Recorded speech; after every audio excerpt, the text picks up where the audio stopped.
అంత పవర్ఫుల్ గా ఉంటే తట్టుకోలేకపోయారు. ఇప్పుడు ఇంకా వాళ్ళు ఏంటంటే ఏదో భ్రమలో ఉన్నారు. ఎప్పటికైనా కానీ ఏదైనా చేస్తాము, మేమే గెలిచాము, లేకుంటే ఇలా చేస్తాము. అణుబాంబు వేయటం కాడ నుంచి ఈ సింధు నది ప్రాజెక్ట్స్ మీద బాంబులు వేస్తాము, ఎక్కడ ఏది తగ్గరండి వాళ్ళు. మరి దానికి తగ్గట్టుగానే చైనా కూడా ఏంటంటే ఇవన్నీ కూడా ఏంటంటే ఒక రకమైన స్వార్థంతో కూడిన ఇంటర్నేషనల్ పాలిటిక్స్. వాళ్ళకి వ్యాపారం కావాలి, పాకిస్తాన్లో సమ్ కైండ్ ఆఫ్ స్థావరం కావాలి, ఆ గదర్ పోర్ట్కి యాక్సిస్ కావాలి. ఇవన్నీ పెట్టుకుని చైనా ఏం చేస్తున్నాడు, కాదని అందో, ఇచ్చేది మనస్ఫూర్తిగా ఇవ్వదు, మంచిది ఇవ్వదు. మీరు చెప్పినట్టుగా దీపావళి టపాకాయలు అంటారే, వాటికి కూడా ఆఖరి రోజులు వచ్చేసినాయి. మరి ఇలాంటి పరిస్థితుల్లో వాళ్ళు ఆఖరి ప్రయత్నం చేస్తూనే ఉంటారు. అమెరికా దగ్గరికి పోతారు, చైనా దగ్గరికి పోతా ఉంటారు. అసలు ముస్లిం వాళ్ళే వాళ్ళని చీకొట్టింది కదండి, డిజోన్ చేసుకున్నారండి. Arab and Saudi and prime minister Shehbaz Sharif he himself confessed on the floor of national assembly అండి. జాతీయ అసెంబ్లీలో మాట్లాడుతూ తుర్కీకే అలావా కోయి ఇస్లామిక్ నేషన్ హమారే సాత్ నెయ్యి అని చెప్పేసి ఆయనే అన్నాడు. ఆయన he has specifically mentioned. Saudi గురించి మాట్లాడాడు, అరబ్ దేశాల గురించి మాట్లాడాడు. వాళ్ళు సివిలైజ్డ్ నేషన్స్ అండి. వీళ్ళకన్నా అంటే మనం అసలు దీన్ని నేషన్గా కన్సిడర్ చేయకూడదు, రోగ్ స్టేట్. అది స్టేట్ కూడా అనకూడదు, ఒక టెర్రరిస్ట్ క్యాంప్ అంతే, ఒక పెద్ద టెర్రరిస్ట్ క్యాంప్, తనని తాను దేశంగా ప్రకటించుకున్న ఒక టెర్రరిస్ట్ క్యాంప్. సో ముస్లిం వరల్డ్ వాళ్ళ నెంబర్ లేదండి, ముస్లిం నేషన్స్ వాళ్ళ number except Turkey and Syria కూడా వాళ్ళతోనే ఉండొచ్చు, అజర్బైజాన్ కూడా వాళ్ళతోనే ఉండొచ్చు అండి. అంతేనండి, మీరు చెప్పినట్టు వాళ్ళు ఎంత ట్యాంక్లెస్ పీపుల్ అంటే, టర్కీ భూకంపంలో అంత పెద్దగా దెబ్బతిన్నప్పుడు India was the first country to reach there. మనం సిగ్గు తెచ్చుకోవాలి అలాంటి వాళ్ళకి సాయం చేయటం. పాముకి పాలు పోయటం, నీళ్ళల్లో కొట్టుకుపోతున్న తేలిని ఇలా పైకి తీసి బయటపడేయటం, ఇలాంటి వేషాలు మనం మానేయాలి ఫస్ట్. అవునండి, ఇంత చేస్తే టర్కీ మాత్రం పాకిస్తాన్తో ఉంది. అసలు చాలా యుద్ధం మొదలయ్యి కాకముందే ఏం చేశాడంటే వాడు ఒక వార్షిప్ను ఒక దాన్ని పంపాడు. దానికి అతి లేదు. ఎప్పుడైతే మన ఐఎన్ఎస్ విక్రాంత్తో సహా అనేక షిప్స్ని అరేబియా సీలో దానిలో మోహరించారో కరాచీ పోర్ట్ దగ్గర, వాళ్ళకి మతిలిపోయినాయి. కాకుంటే ఏంటంటే ఆ తుర్కియాకి అప్పుడు అమ్ముకున్నాడో సప్లై చేశాడో స్నేహపూర్వకంగా డ్రోన్స్ మనకు తెలీదు. ఆ షిప్ను కూడా ఒక చూపు చూస్తే ప్రపంచం ఇంకా ఎక్కువ హర్షించేది. అసలు ఈ ముస్లిం వరల్డ్ అనేదండి పాకిస్తాన్ని వాళ్ళ దగ్గర ఉన్నటువంటి ఈ టెర్రరిజం ఆ ప్రాస్పెక్ట్స్ చూసి ఒక రకంగా బాగా రెచ్చిపోతున్నారు.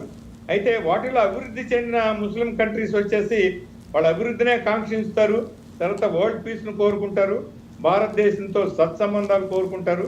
కానీ ఈ రకమైన మూడో రకం ఉన్నటువంటి ముస్లిం కంట్రీస్ మాత్రం పాకిస్తాన్ని విడిచిపెట్టలేకుండా ఉన్నాయి. పాకిస్తాన్లో ఉన్నటువంటి ఏమిటంటే వాళ్ళు చేసే ప్రోపగాండా అలా ఉంటుంది. వాళ్ళ దగ్గర ఆ న్యూక్లియర్ వెపన్స్ ఉన్నాయి అనే దానితో వాళ్ళు ముస్లిం వరల్డ్ చాలా పెద్ద హీరోగా పోజు పెడుతున్నారు అనమాట. ఆ న్యూక్లియర్ వెపన్స్ అనేది నిజానికి చెప్పాలంటే ఇవాళ రోజున న్యూక్లియర్ వెపన్స్ కూడా టెక్నికల్ గా వాళ్ళు ప్రయోగించే స్థాయి లేదు అని చెప్పి తేలిపోయింది. కారణం ఏంటంటే దానిలో న్యూక్లియర్ ఫ్యూయల్ అదే అవుట్డేటెడ్ అయిపోయిందని, ఆ ఫ్యూయల్స్ వచ్చేసేసి వాటిని మళ్ళీ రీప్రాసెసింగ్ చేసుకోవడానికి డబ్బులు లేవని, మరి అదంతా అయ్యే పని కాదని చెప్పి కొన్ని రిపోర్ట్స్ వచ్చినాయి. కానీ ఒప్పుకోరు కదండి. ఇప్పుడు జేబులో ఏలు పెట్టి ఇది రివాల్వర్ అని చెప్పి చెప్తే భయపడే సీన్లు పోయినాయి. ఇప్పుడు వాళ్ళు ప్రయోగిస్తారేమో అన్న ఆలోచన కూడా ఇప్పుడు లేకుండా పోయింది. లేకుంటే మోదీ గారు అంత ఓపెన్ గా చెప్పరు, న్యూక్లియర్ ధమ్కీ అనేది మనకి పనికిరాదు, మనం దాని గురించి పట్టించుకోని అవసరం లేదు, మనం చేసేది మనం చేస్తాము, మన సైనికులు ఇలా ఉన్నారు. మరి చూడండి, సైనికులకి ఆయన అంత మనస్ఫూర్తిగా నివాళి అర్పించాడంటే ఎంత గ్రేట్ హార్ట్ అండి, బ్రేవ్ హార్ట్ అండి. ఆయనకి ఏ రకమైన రిజర్వేషన్స్ లేవు. సైనికులంటే ఆ రకమైన ప్రోత్సాహాన్ని ఇష్టం మూలన వాళ్ళు సైనికులు మరింత నిబద్ధతగా ఉంటారు. ఎప్పటికైనానండి భారతదేశంలో ఎక్కడ ఏ పరిస్థితులు ఎలా ఉన్నా సైనిక దళాలు మాత్రం ఏ రకమైనటువంటి ఆ నిబద్ధతని కోల్పోరు. వాళ్ళ మనసు అంతా కూడా ఆ డ్యూటీ ఎప్పుడు always alert and always ready, always towards the country అనే భావనలతో ఉంటారు వాళ్ళు. కనుక మనం ఏ రకంగానూ ఎంత జాగ్రత్తగా అయితే ఉండాలి, కానీ వరి అవ్వకూడదండి. మన ఆర్మ్డ్ ఫోర్సెస్ ఎఫిషియన్సీని ఇప్పుడు అన్ని యుద్ధాల్లోనూ పాకిస్తాన్కి మట్టి కనిపించారు. ఇంత చేసినా కూడా వాడు ఎగబడుతున్నా మనం ఇంత ప్రశాంతంగా భారతదేశం ఉండగలుగుతుందంటే కేవలం ఒకే ఒక విషయం, మన ఆర్మ్డ్ ఫోర్సెస్ లో ఉన్న నిబద్ధత. మనకున్న గొప్పతనం చూడండి, సాక్షాత్తు ఎయిర్ చీఫ్ మార్షల్ ని ఒక ముస్లిం వీరుడికి ఇచ్చారు. అది ఎలా ఇచ్చారండి? ఎయిర్ చీఫ్ మార్షల్ పదవిని ఒక ముస్లింకి ఇవ్వటం అంటే ఎంత ఉదాత్తమైన నిర్ణయం. ఈ దేశం పద్ధతి ఏంటని కనీసం ముస్లిం వరల్డ్ ఇలాంటివి గమనించాలి కదండి. తర్వాత ఈ సర్వ సైన్యాధ్యక్ష పదవి ఎంతమంది అయ్యారండి? ముగ్గురు అయ్యారు, కనీసం ముగ్గురు అయ్యారు. ఏది భారత సార్ డాక్టర్ అబ్దుల్ కలాం మన pride sir. Doctor Abdul Kalam మన ప్రైడ్. ఇంకా ఆయన he is the supreme commander. He was the supreme commander of all 3 forces. అంతకంటే ఇప్పుడు మనం we have seen doctor Zakir Hussain, Fakhruddin Ali Ahmed, మన ప్రెసిడెంట్స్ అండి వాళ్ళందరూ, మన రాష్ట్రపతులు. అక్కడున్న ఒకే ఒక హిందూ మంత్రిని తరిమేసింది పాకిస్తాన్, గుర్తుంది కదా. ఆయన అక్కడ ఎంపీ ఇప్పుడు హర్యానాలో వచ్చి చిన్న ఐస్ క్రీమ్ డబ్బా పెట్టుకొని తిరుగుతున్నాడు ఒక ఎంపీ, హిందూ మైనారిటీల నుంచి ఎన్నికైన ఎంపీ. అది తట్టుకోలేక చాలా సంఘటనలు ఉన్నాయి. అలాగే ఒక ఉగ్రవాదులకి సంఘీభావంగా ఆ ఉగ్రవాద నాయకుడు ఏం మాట్లాడాడో ఒకసారి చూద్దామండి. అక్కడ ఉగ్రవాదులు ర్యాలీలు, ఎవడైనా శాంతి ర్యాలీలు కొవ్వొత్తులు పట్టుకొని చేస్తారు. వీళ్ళు ఏంటంటే భుజాలకి రాకెట్ లాంచర్లు పెట్టుకొని ర్యాలీలు చేశారు వాళ్ళు. ఆయన మాట్లాడుతున్నాడు చూడండి ఒకసారి.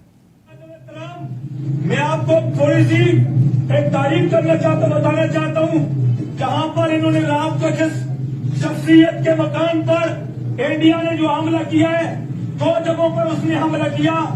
एक उसने मौलाना मसूद अजहर जो एक जिहादी कमांडर है, जो जैश ए मोहम्मद के सरबराह हैं, उनके घर पे इन्होंने हमला किया। उसकी फैमिली के 12 लोग शहीद हो गए, जिसमें छोटे बच्चे भी शामिल हैं। और दूसरा हमला मुरीद के लश्कर तैयबा के मरकज पे किया है, वहाँ पर भी लोगों की शहादत की खबरें वसूल हुई है। రైట్ బాజీ గారు, आपको थोड़ी सी एक तारीफ बताना चाहता हूँ। బాజీ గారు విన్నారు కదా, లష్కరే తోయిబా, జైషే మొహమ్మద్ ప్రజెన్స్ గురించి ఆ ఉగ్రవాదుల బంధువులు ఎంత ఆవేదనతో చెప్పారు. They were very much present and their camps been destroyed, dismantled అని ఆయన చెప్తా ఉన్నాడు.